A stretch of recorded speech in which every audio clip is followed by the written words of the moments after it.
السلام عليكم ورحمة الله وبركاته. ازيكم حبايبي؟ عاملين ايه؟ ان شاء الله تكونوا بخير. صلوا على النبي يا جماعة. اللهم صل وسلم وبارك عليك يا حبيبي يا رسول الله. طبعا النهاردة انا قلت لكم ان انا يعني اليومين الجايين دول هيبقوا كلهم معجنات عشان الشتاء بقى، انتوا عارفين. والمعجنات بقى ايه عايزة الشتاء. فانا عملت معاكم من اول امبارح برضو معجنات، والنهارده حبيت اعمل معاكم السينابون ده. طبعا كان بنتي طالباه مني بقالها مدة، فقلت بقى ايه اعمله بقى، خلاص يعني مش هقدر اقول لها لا. فعملته ما شاء الله. بصوا كنت مجهزه حاجته، لو اقول لكم بقى لي يجي 3 اسابيع، وكل يوم اقول اعمله بكره اعمله بكره، مع ان طريقته سهله جدا وما بياخدش اي وقت. بس صراحه كان في حاجات يعني كانت ابدا ان انا اعملها. وبعد كده بقى عملت لها السينابون زي ما انتوا شفتوا كده. طبعا بصوا ما شاء الله رقات والعجينه مختمره كويس، بس هو بصوا سخن مش عارفه امسكه. انتوا شايفين البخار طالع منه ازاي؟ بصوا مورق، يعني شويه سينابون بجد تحفه. يخلوكي ما تشتروش تاني من بره، بنفس المكونات اللي انا بعملها كل مره بنفس الطريقه. يمكن انا ما نزلتوش على القناه بقالي حوالي اقل من سنه كده، بس انا قلت بقى النهارده اصوره واطلعه ليكوا واوريكوا الطريقه السهله الجامده في السينابون اللي هتخليكي تدمنيه بجد. طول الشتاء ده هتعمليه على طول. احلى حلو ممكن تاكليه لولادك وتاكلي منه، وتاكلي لاي ضيف داخل ممكن تعمله له. بجد مورق وتحفه، وعجينته مختمره كويس جدا جدا جدا. وبنص كيلو هنعمل الكميه اللي انتوا شايفينها دي ب3 كوبايات من الدقيق. تعالوا بينا نشوف هنعمله ازاي. بس ما تنسوش بقى تشجعوني باللايك وبالكومنت الحلو، ولو مش مشتركه تشتركي وتفعلي زر الجرس عشان يوصلك كل جديد مني. تعالوا بينا نشوف هنعمل ايه.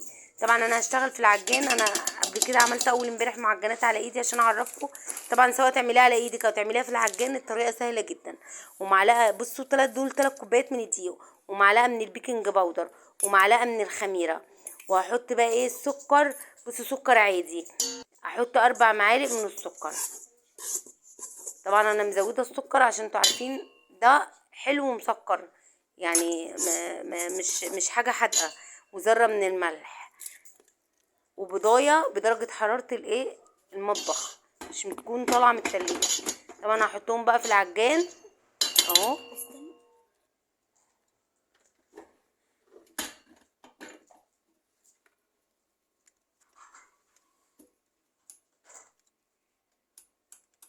طبعا انا في الوقت ده عماله اشغل في العجان، والعجان ما كانش عايز يشتغل.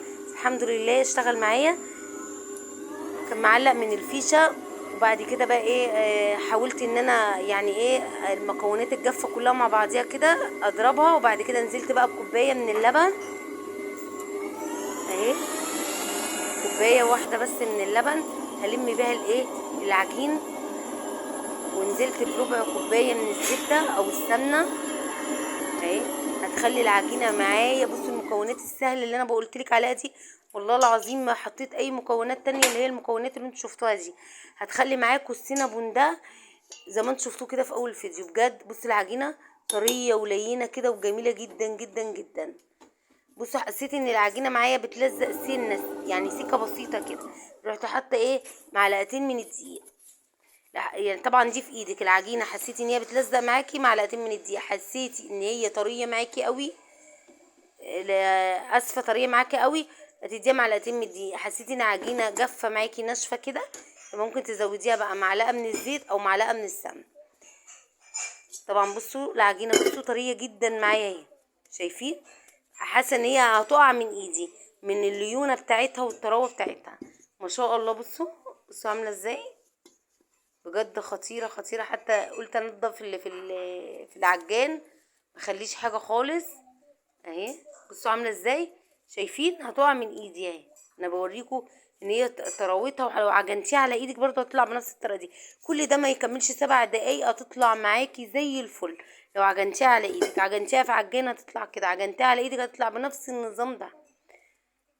بصوا بقول لكم ان انا همسح العجان بشويه من الزيت بصوت كده اهي.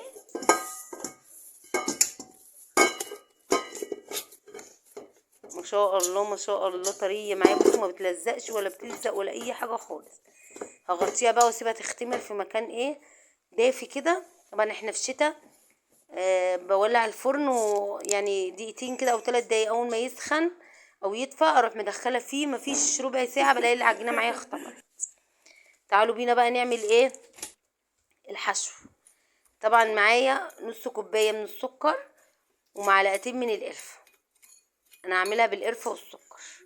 طبعا انتوا عارفين سينابون يعني قرفه وسكر، يبقى نص كوبايه من السكر العادي مش المطحون، مش البودر اقصد، ومعلقتين من القرفه اقلبهم وركنتهم على جنب. تعالوا نعمل بقى صوص الجبنه اللي انا احطه على الوش السينابون لما يطلع من الفرن. حطيت 4 مكعبات من الجبنه النستون. طبعا عندك بريزيدون حطي، ممكن جبنه كيري برضو.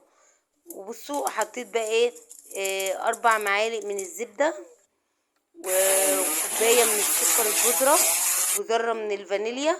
وهضرب ده كله بالهاند بلندر صراحه، عشان يعني انا ابقى يعني مثلا ما بكذبش عليك ولا كده.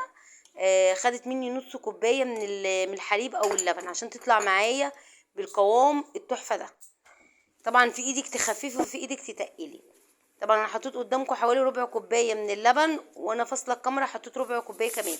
خدت مني نص كوبايه من الحليب مع المكونات اللي انا قلت لكم عليها دي، وضربتهم بالهاند بلندر. ممكن تضربيهم بايدك كده بالمضرب السلك العادي، وبايدك ممكن بمعلقه كده، هيطلع معاكم بنفس القوام الجميل اللي انتوا شفتوه ده. طبعا هنا جبت بقى على الرخامه شويه من الدقيق، فردت شويه من الدقيق وبفرد العجين بايدي اهو. بعد كده بقى اجيب النشابه او الفراده وافرد بيها على قد ما اقدر. انتوا عارفين عجينه السينابون بتبقى رقيقه جدا، لانك الرول لما بتيجي تلفيه بيبقى تخين، فلازم العجينه تكون رقيقه جدا. وكمان لما بتختمر ما شاء الله السينابون هتشوفوه بحجمه صغير جدا، بقطعه حجمه صغير جدا، وما بيختمر ما شاء الله الواحده بتبقى 3 في بعض. بصوا افردي بقى، ما تفرديش دايره، حاولي تفردي حاجه مستطيله طويله اهو، عشان لما تيجي تفردي تلف رول. بصوا خدت معايا يعني يمكن الرخامه من بالطول، خدت مني بالطول لغايه ما وصلت لاخر الرخامه.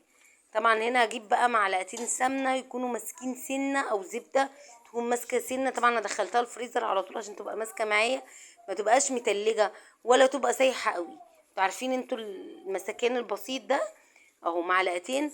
هوزعهم بقى على العجينه كده عشان لما احط السكر والقرفه الحشو بتاعها يمسك فيها.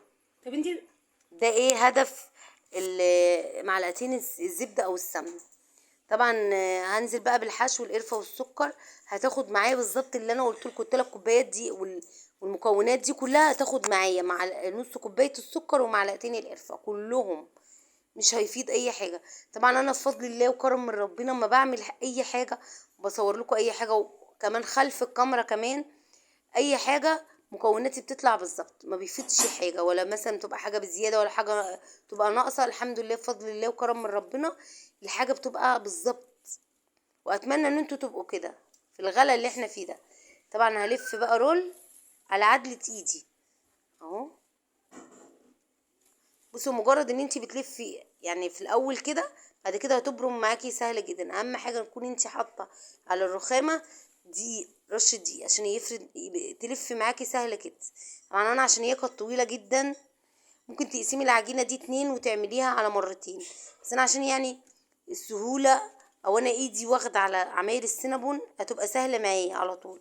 ممكن انت لو مش هتتحكمي فيها، او مثلا الرخامه عندك مثلا قصيره، مش بتستخدمي على صينيه، بتفردي على اي حاجه، تقطعي العجينه دي قطعتين وتفرديها وتحطي وتقطعيها، وبعد كده تعملي حته العجينه التانية بنفس الطريقه.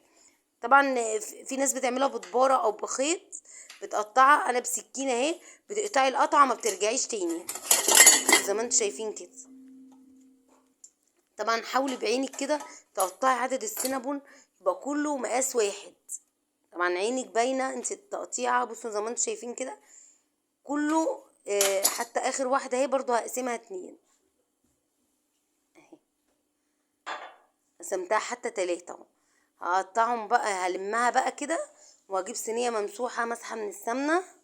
بصوا قطعه السينابون قد ايه ما شاء الله. هتشوفوها دلوقتي لما تختمر لازم حجمها يتضاعف وتلزق ويلزقوا في بعضيهم اهو. وهتسيبي ما بين كل واحده وواحده فروقات عشان لما حجمها يتضاعف وتختمر تاني لما تيجي تلزق يبقى ايه، يبقى حوالين منها المكان واسع، بحيث ان هي تفرد وتختمر براحتها.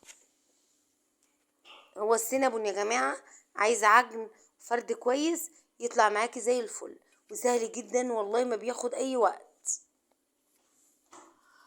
وقته في اختماره، واختمار عاد دلوقتي سهل جدا. هي الطريقه اللي انا قلت لكم عليها دي، ولا تحطي في بطانيه ولا تحطي في مكان دافي ولا الكلام اللي انتوا.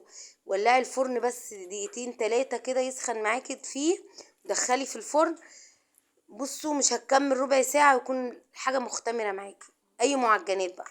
طبعا بصوا شايفين الفروقات، وانا بوريكم تاني ان هي قد ايه وحجمها قد ايه. بصوا ملفوفه ازاي، ما شاء الله خطيره جدا. بصوا الفروقات، المفروض ان انا كنت سبت فروقات اكتر من كده، او صينيه تكون اكبر من كده عشان كمان حجمها يتضاعف اكتر. بس الحمد لله طلعت تحفه بجد. بصوا بعد ما اختمرت وسبتها برضو عملتها في الفرن برضو، بصوا اختمرت ازاي ولزقت في بعضيها، وما شاء الله حجمها اتضاعف لو انتوا شفتوا في اول الفيديو. طبعا هنا همسحها مسحه بقى بالزبده او بالسمنه اهو. امسح وشها كده عشان ايه لما اجي اطلعها يبقى وشها محمر كده، ويبقى لونها خطير زي ما بنشتريها من بره.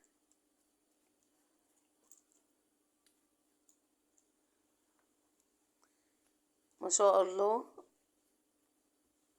طبعا شايفينها عامله ازاي، بجد تحفه. طبعا ادخلها الفرن على درجه حراره كده متوسطه، مش عاليه قوي عشان ما تحرقش معايا، واحطها في الشبكه اللي في النص اهي. شايفين شكلها، بجد انا مبهوره بشكلها. بحب شكل السينابون، بحس ان اللفه بتاعته جميله جدا. بصوا لما استوى حطيته بقى على الشبكه اللي في النص زي ما انا قلت لكم. ما كملش معايا يعني بالظبط بتاع اقل من ربع ساعه، كان طلع معايا بالجمدان ده. طبعا هو سخن لازم تنزلي بيه بصوص الجبنه كده على وشه عشان يتشرب منه ويبقى خطير زي ما انتم شايفينه كده. طبعا انا كنت بحط عليه مكسرات كده من فوق الوش، ممكن سوداني طبعا ما انت عايزه، ده للتزيين يعني، وبيبقى شكل ويفتح النفس، مش شرط مكسرات يعني. بس انا صراحه ما عنديش، فقلت مش مانع ان انا ما اعملش سينابون، يعني ما يمنعش ان انا اعمل سينابون. فعملته بالطريقه الجامده دي، يستاهل بقكم بجد. شفتوا في اول الفيديو، اللي متابعني من اول فيديو لغايه اخره يكتب لي في كومنت ويقول لي ايه رايه في السينابون، واللي عمله يقول لي ايه رايه. كلنا شطار وكلنا ستات بيوت معدلين. طبعا اتمنى ان انتوا تعملوه بالطريقه بتاعتي دي. انت ليكي طريقه تانية ممكن تقولي لي في الكومنتات انت بتعمليه ازاي. طبعا اتمنى ان انتوا تتابعوني على صفحه البيج على الفيس وعلى التيك توك، طبعا وعلى اليوتيوب. لايكاتكم الجميله وكومنتاتكم الحلوه. طبعا ما تنسونيش بقى باللايك وبالشير، وتفعلي زر الجرس على كلمة الكل عشان يوصلك كل جديد مني. دي طريقة عمل السينابون بطريقة سهلة جدا جدا جدا. واتمنى ان انت تعملي الطريقة دي، هتعتمديها على طول وهتحبيها على طول. طولة الشتاء ب3 كوبايات دقيقة تعملي السينابون الجامد ده بالقرفة والسكر، هيعجبك قوي. وكده الفيديو انتهى، والسلام عليكم ورحمة الله وبركاته.